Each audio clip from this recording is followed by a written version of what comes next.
کون مقبول ہے کون مردود ہے، بے خبر کیا خبر تجھ کو کیا کون ہے۔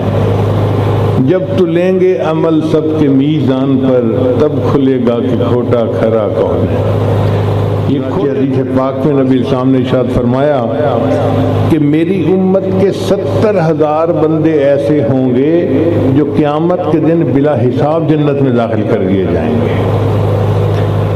سب انسانوں کے اعمال کو تولا جائے گا، اور تولنے والے جو فرشتے ہوں گے ان کا نام ہوگا جبریل علیہ السلام۔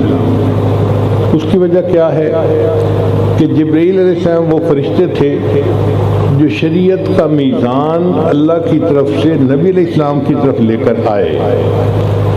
جب وہ شریعت کا میزان لانے کے ذمہ دار تھے تو اللہ تعالیٰ انہی کو ذمہ دار بنائیں گے کہ اب انسانوں کے اعمال کو بھی میزان کے مطابق ذرا تول کے دکھا دو۔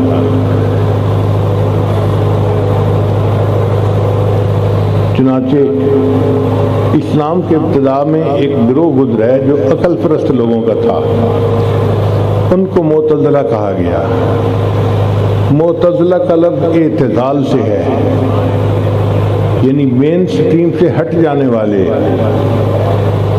یہ عقل پرست لوگ کہتے تھے کہ جی اعمال کو تو تولا ہی نہیں جا سکتا، قیامت کے دن اعمال کو کیسے تولیں گے، ان کا تو جسم ہی نہیں ہوتا۔ اور ان کو عقل نے دھوکہ دیا، یہ اس بات کو بھول گئے کہ اگر تولنے والی ذات اللہ کی ہے تو ان اللہ علی کل شیء قدیر، اللہ تعالیٰ ہر چیز پر قادر ہے، اس کے لیے اعمال کو تولنا کون سی مشکل بات ہے۔ جب قرآن میں کہہ دیا گیا والوزن یومئذ الحق، قیامت کے دن وزن کا ہونا یہ حق بات ہے تو ہمیں تسلیم کر لینا چاہیے۔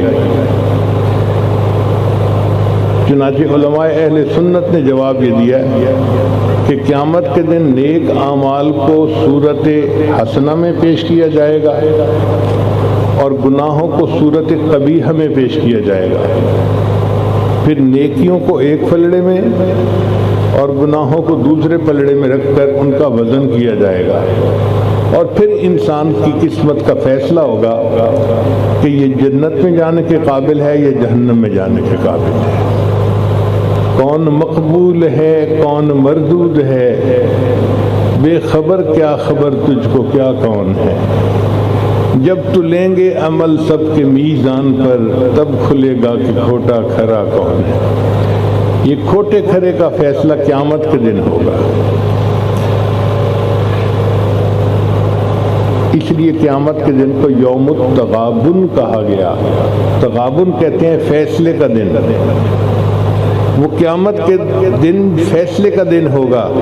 اے انسان، اس دن یا تو زندگی کی بازی جیت جائے گا یا پھر زندگی کی بازی ہار جائے گا۔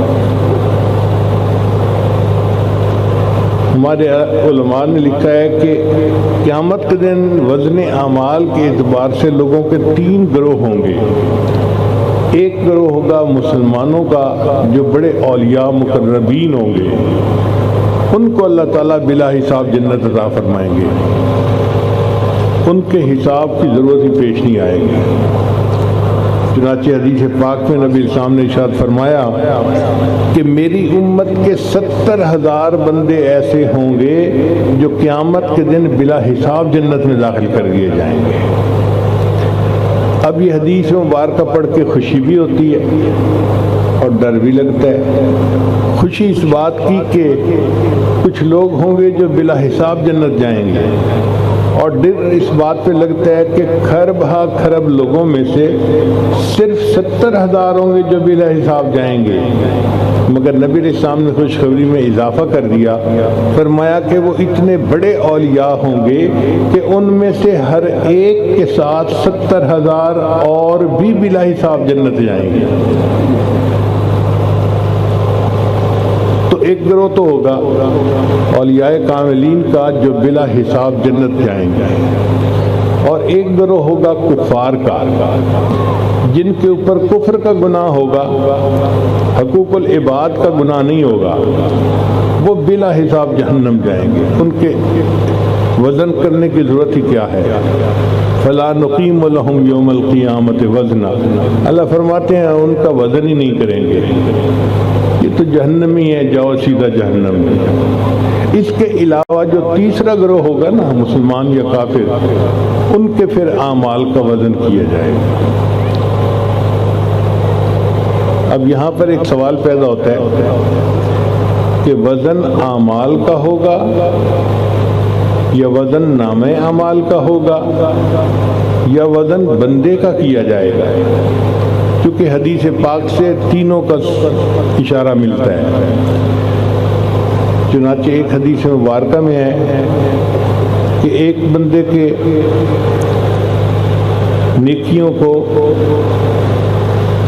اس کے نیکیوں کے پلڑے میں رکھا جائے گا تو سب سے زیادہ جو وزنی عمل ہوگا وہ اس کی خوش اخلاقی ہوگی،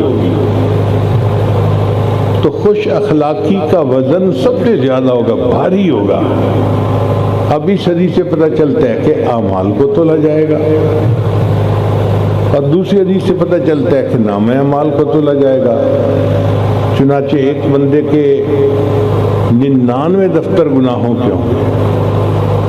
99 دفتر سے کیا مراد کہ آپ ایک سبجیکٹ کی کاپی بناتے ہیں، اب سبجیکٹ کی تفصیل اتنی ہے کہ 99 کاپیاں جڑ جاتی ہیں، تو اس کو کہیں گے 99 دفتر کاپی اس مضمون کے لکھ دیے گئے، تو اس بندے کے گناہ اتنے ہوں گے کہ 99 دفتر گناہوں کے اکٹھے ہو جائیں گے، ان کو ایک پلڑے میں رکھا جائے گا، اور دوسری طرف اس کے نیکیوں کو رکھا جائے گا۔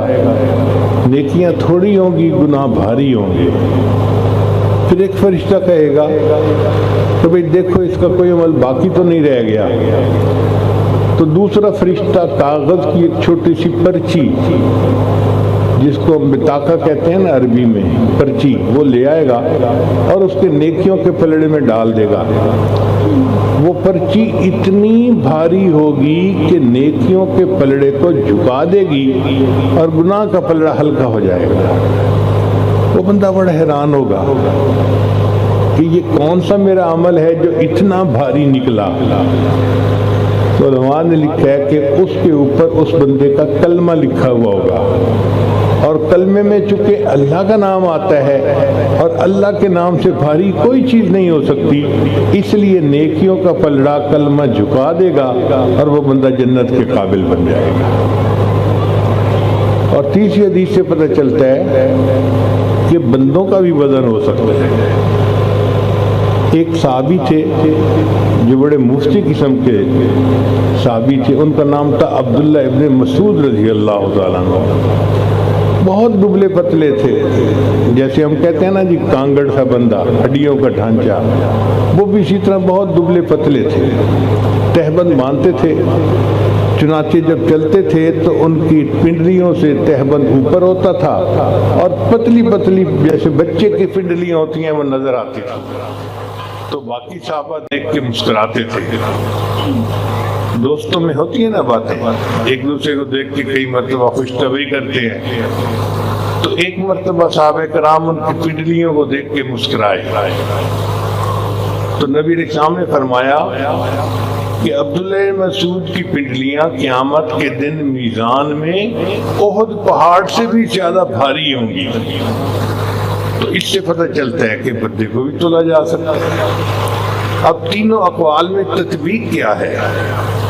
تو محدثین نے فرمایا کہ دیکھو بھئی سوچنے تو تین ہی پاسبل ہیں۔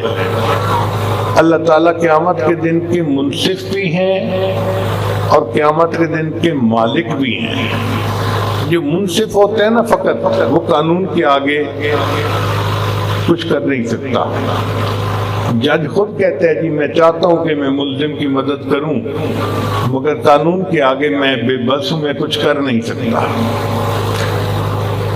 لیکن جو مالک ہوتا ہے نا وہ صاحب اختیار ہوتا ہے، جس مجرم کو چاہے آزاد کر دے اور جس کو چاہے اس کو پھنسا دے۔ تو اللہ تعالیٰ مالک یوم الدین، قیامت کے دن کے مالک ہیں۔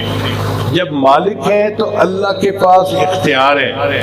تو محدثین نے لکھا کہ اللہ نے تین آپشن دی ہیں کہ میں اپنے محبوب صلی اللہ علیہ وسلم کے امتیوں میں سے جس کو چاہوں گا اس کے عملوں کا وزن کروں گا، جس کو چاہوں گا اس کے نام اعمال کا وزن کروں گا، اور جس کو چاہوں گا بندے کا وزن کروں گا، مگر میری منشا یہ ہوگی کہ میرے محبوب کے امتی زیادہ سے زیادہ جنت کے جانے کے اہل بن جائیں۔